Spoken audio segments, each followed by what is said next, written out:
Hello friends. Of all the great shotgun videos featuring interesting shotguns on YouTube, I have never ever seen a video featuring this particular version of the 1187. First we're going to check, make sure we have empty gun. This is the Remington 1187 Upland Special that was produced from the year 2000 to 2006, and it is a later version of the 1100 Special Field that was started in 1983 and ran for several years. As you see, the most distinctive feature is the straight English style stock and then the short barrel. You can see that this particular one, the Upland Special, has cut checkering here on the grip and a diamond pattern cut checkering on the forend. I suspect that this is American black walnut, which is what Remington used most of the time.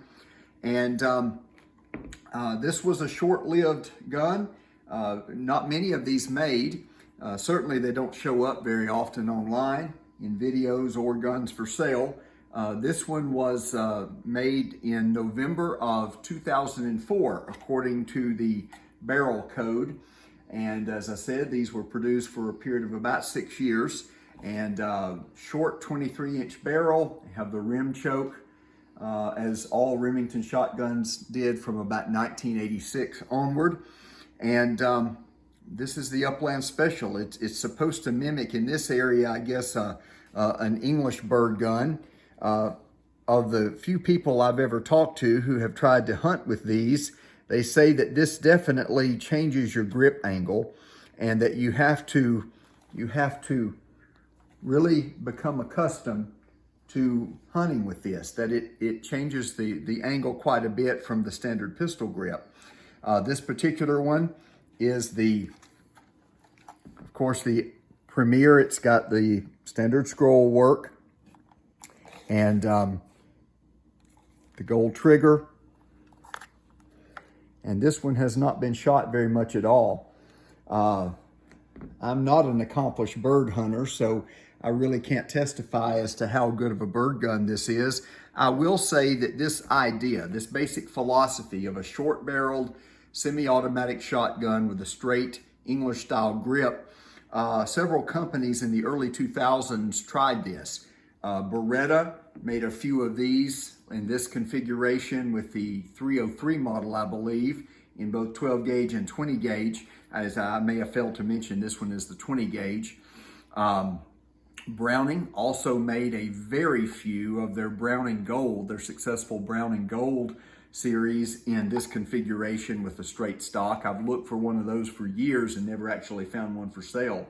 You know, Browning is the king of slick, beautiful, excellent marketing of guns that never actually make it into production, or very few of them that are ever produced. But if they did produce any of those, actually build any of those, I've never found one, but catalogs from the early 2000s show them. Another thing I'll say about this particular shotgun is that, at least so far, and this one again has not had many rounds through it, this one will not cycle lighter loads, cheaper loads, target loads. It requires the heavier 1-ounce loads for good cycling.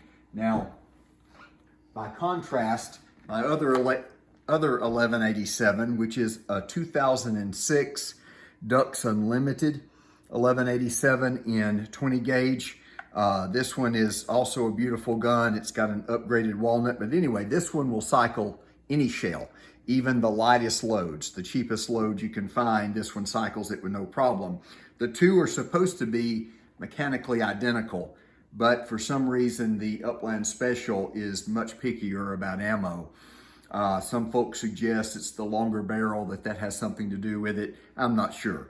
But at any rate, this is an interesting gun, neat configuration. Clearly, this is not everybody's thing. More people prefer the pistol grip on a semi-automatic shotgun.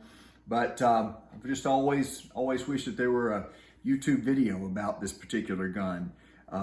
Has a rubber butt plate in the 2000 to 2006 1187s. The earlier ones made in the 80s, the special field, had the typical thinner, hard plastic Remington butt plate. So there we have it. Leave comments down below if you have any experience with this gun. Thank you for watching.